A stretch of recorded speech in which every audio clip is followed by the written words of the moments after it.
इतिहास की किताबें जब खुलती हैं तो कुछ ही नाम बार बार चमकते हैं। गांधी, नेहरू, सुभाष, भगत सिंह। पर हर पन्ना पलटने पर एक सवाल चुभता है। कहां है तिलका मांझी? कहां है बिरसा मुंडा? कहां है टंटिया भील? क्या उनके खून में लाल रंग कम था? क्या उनकी आजादी की पुकार धीमी थी? नहीं, बल्कि सच यह है कि उनकी आवाज बहुत तेज थी। इतनी तेज कि ब्राह्मणवादी इतिहासकारों के कान फट जाते। तो उन्होंने किया, सच का गला घोंटा। उन्होंने लिखा वही इतिहास जिसमें सिर्फ ऊंच जातियों के नेता कुर्ता पजामा पहने सत्याग्रह करते दिखे। और उन बहुजन नायकों को क्या कहा? बागी, डकैत, उपद्रवी, स्थानिक समस्या, जिन्होंने तलवार नहीं गुरिल्ला रणनीति से साम्राज्य हिला दिया। कहां लिखा गया वो इतिहास जहां एक दलित चमड़ा कतरने वाला उदैया चमार बना जंगल का शेर? क्यों नहीं पढ़ाया गया कि पहला गुरिल्ला योद्धा कोई पेशवा नहीं, एक आदिवासी था, तिलका मांझी? शर्म आनी चाहिए उन कलमकारों पर जिन्होंने काली स्याही से इतिहास की रगों में झूठ भर दिया और कहा यह है भारत का स्वतंत्रता संग्राम। अब आज का अंबेडकरवादी उन पन्नों को फिर से लिखेगा, सच की स्याही से, जंगलों के रक्त से और बहुजन नायकों की चीख से। तो सुनो, यह है गुरिल्ला युद्ध की असली कहानी। दोस्तों, अगर आप इस वीडियो को पूरी शिद्दत, पूरे मन और खुले दिल से देखना चाहते हैं तो आगे बढ़िए, क्योंकि यह वीडियो उस सच्चाई को उजागर करने जा रही है जिसे सुनकर एक संवेदनशील हृदय कांप उठेगा। लेकिन अगर आप उन लोगों में से हैं जिन्हें सच कड़वा लगता है, जो इतिहास की असली परतों से डरते हैं, तो बेहतर है यहीं रुक जाइए। यह वीडियो आपके लिए नहीं है। और अगर आप हमारे चैनल पर पहली बार आए हैं तो चैनल को सब्सक्राइब जरूर कीजिए और कमेंट में हमें यह भी बताइए आप इस चेतना की लहर को किस राज्य, किस जिले से देख रहे हैं। हमें जानना जरूरी है कि ये बहुजन इतिहास की आग कहां कहां तक पहुंच रही है। अब चलिए समझते हैं गुरिल्ला युद्ध आखिर होता क्या है। दोस्तों, गुरिल्ला युद्ध कोई साधारण लड़ाई नहीं है। ये उस आदमी की लड़ाई है जिसके पास ना तलवार है, ना घोड़ा है, ना कोई बड़ी सेना। उसके पास बस एक चीज होती है, आजादी की आग और जंगल की पनाह।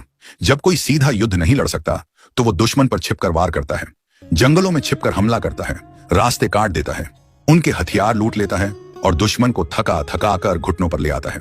इस तरह की लड़ाई को ही कहते हैं गुरिल्ला युद्ध।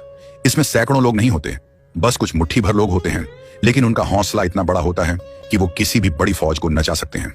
अब आप सोच रहे होंगे, भारत में यह गुरिल्ला युद्ध कब शुरू हुआ? तो सुनिए, यह कहानी शुरू होती है आज से लगभग 250 साल पहले, सन 1784 में। जगह थी झारखंड का संथाल परगना और नाम था तिलका मांझी। उस समय भयानक अकाल पड़ा था, लोग भूखे मर रहे थे और अंग्रेज अफसर जबरदस्ती उनके खेतों से अनाज लूट रहे थे। तब तिलका मांझी ने उठाया अपना धनुष और अंग्रेज अफसर क्लीवलैंड पर तीर चलाया।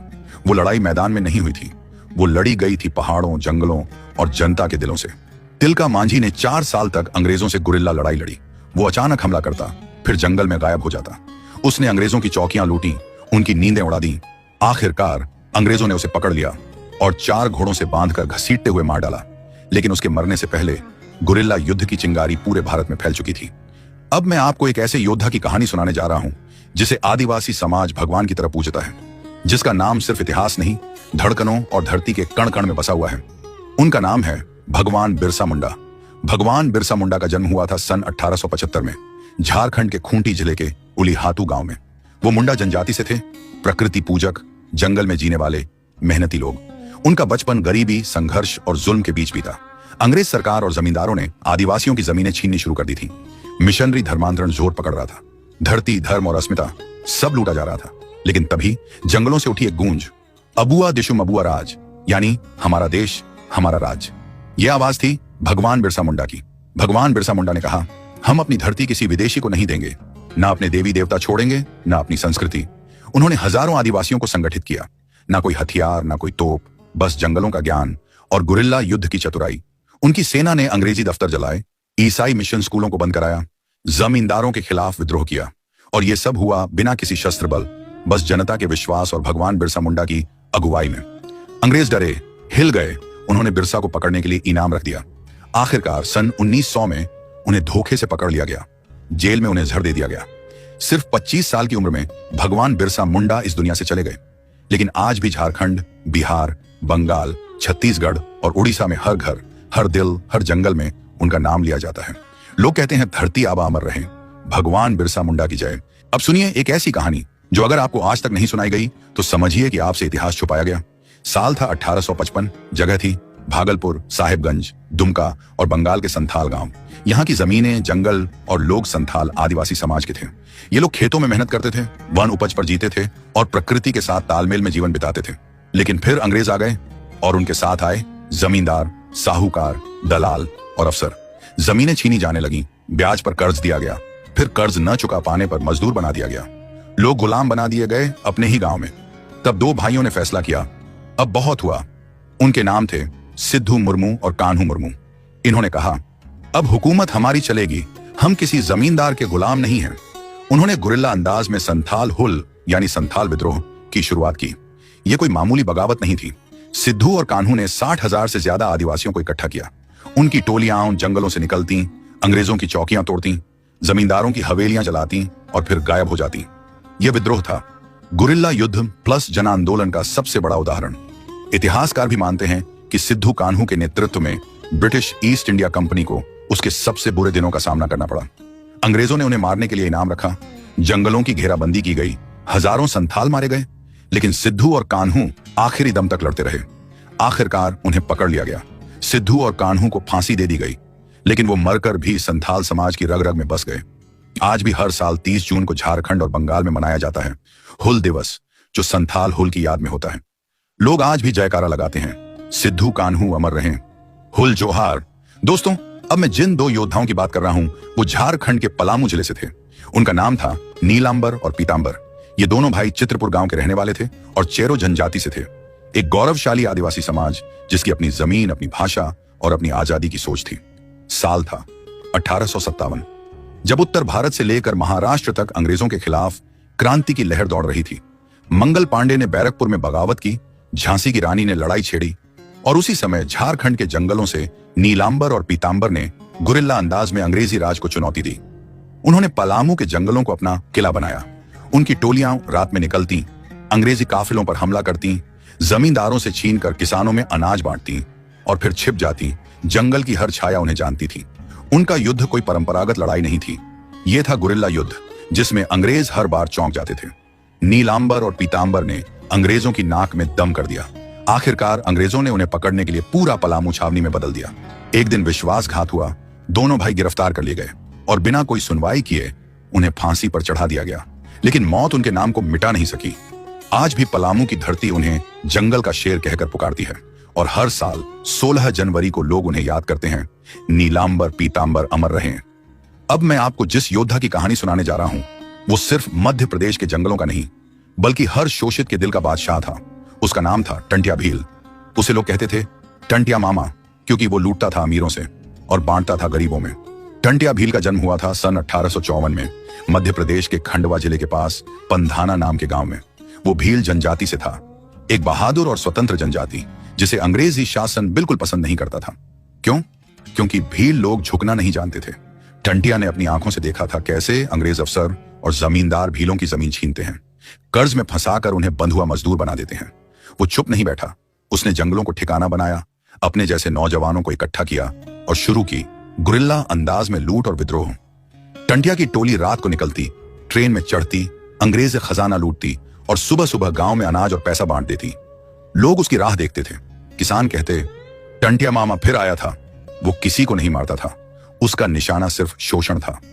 अंग्रेज उसे पकड़ने को पागल थे। उन्होंने उस पर भारी इनाम रखा, लेकिन टंटिया हर बार बचकर निकल जाता। उसका ज्ञान, उसकी चालाकी और जंगलों से उसका रिश्ता उसे गुरिल्ला युद्ध का उस्ताद बना चुका था। अंत में एक गद्दार साथी की वजह से टंटिया पकड़ा गया। अंग्रेजों ने उसे 18 अक्टूबर 1879 को फांसी दे दी, लेकिन फांसी देने से पहले उससे आखिरी इच्छा पूछी गई। उसने कहा, मुझे वहां ले चलो जहां से मैं आखिरी बार अपने लोगों की धरती देख सकूं। आज भी मध्य प्रदेश के आदिवासी इलाकों में टंटिया भील को भगवान की तरह पूजा जाता है। खरगोन, खंडवा और निमाड़ क्षेत्र के बच्चे उसे टंटिया मामा कहकर कहानी सुनते हैं। लोग कहते हैं टंटिया मामा जिंदा है, हर गरीब की रोटी में, हर विद्रोह की आग में। दोस्तों, इतिहास में जब झांसी की रानी की बहादुरी का जिक्र होता है तो क्या कभी किसी किताब में आपने उस स्त्री का नाम पढ़ा जिसने अपनी जान देकर रानी को बचाया, जिसने रानी का वेश पहनकर ब्रिटिश अफसरों को चकमा दे दिया? उसका नाम था झलकारी बाई। झलकारी बाई का जन्म हुआ था सन 1830 के आसपास उत्तर प्रदेश के झांसी के पास एक छोटे से गांव में। वो चमार जाति से थी, एक समाज जिसे हमेशा निचला, कमजोर और गुलाम समझा गया।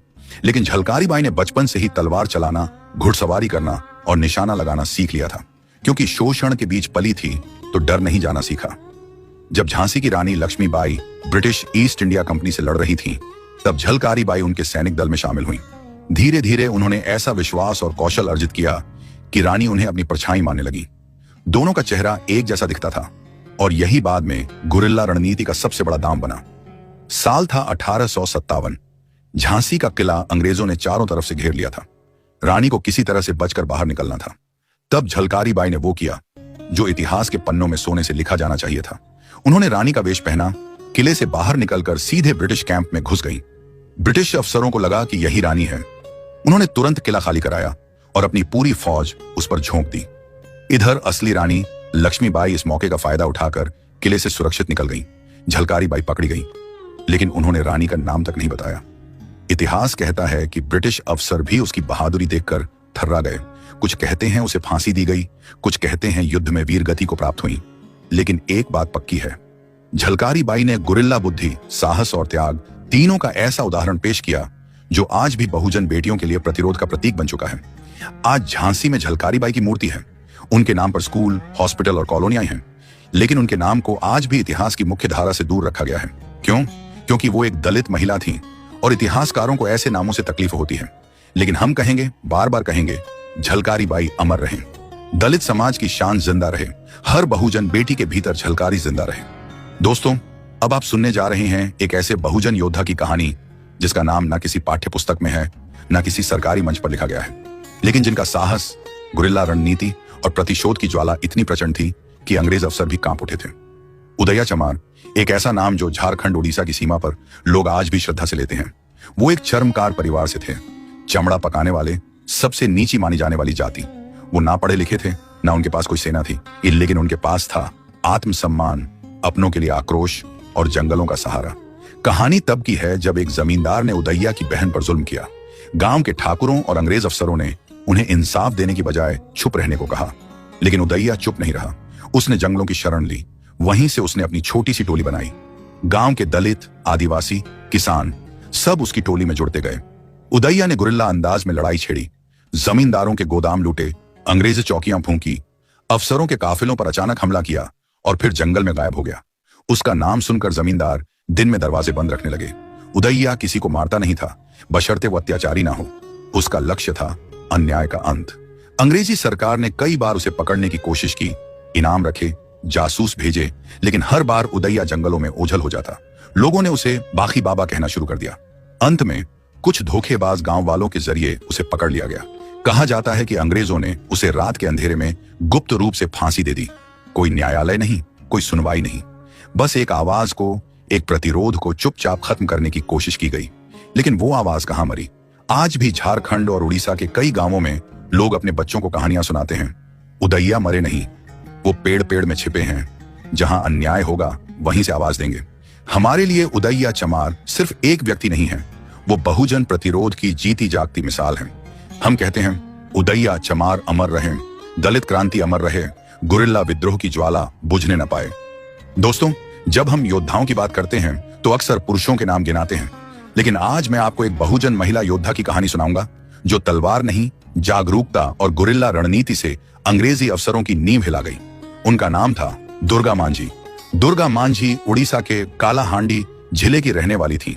एक गरीब आदिवासी परिवार से आती थी जिन्होंने बचपन से जंगल को अपनी मां और जमीन को अपना देवता माना। जब अंग्रेज अफसरों और जमींदारों ने कालाहांडी की जमीनों पर जबरन कब्जा करना शुरू किया, गांव वालों को बंधुआ मजदूर बना लिया और महिलाओं पर अत्याचार बढ़ा, तब दुर्गा मांझी ने चुप रहने से इनकार कर दिया। उन्होंने गांव की महिलाओं को संगठित किया, उनके साथ लकड़ी काटने, पानी लाने, त्योहारों में गीत गाने के बहाने छिपकर गुरिल्ला प्रशिक्षण देना शुरू किया।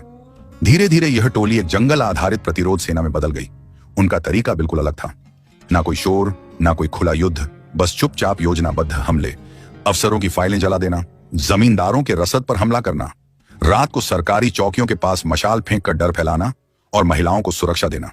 दुर्गा मांझी की ये रणनीति इतनी कारगर थी कि अंग्रेज अफसर उन्हें जंगल की डायन कहने लगे, क्योंकि वो कभी दिखती नहीं थी, लेकिन असर हर जगह होता था। अंत में अंग्रेजों ने उनकी टोली को घेरने की कोशिश की, लेकिन दुर्गा मांझी और उनकी महिलाएं जंगल में बिखर गईं, कभी पकड़ी नहीं गईं। उनका कोई आखिरी दिन इतिहास में दर्ज नहीं है, क्योंकि वो किसी किताब में नहीं, हर बहुजन स्त्री की आत्मा में जिंदा है। आज कालाहांडी की महिलाओं में अगर आत्मविश्वास की चिंगारी है तो वो दुर्गा मांझी की विरासत है। लोग कहते हैं दुर्गा मांझी अमर रहें, हर बहुजन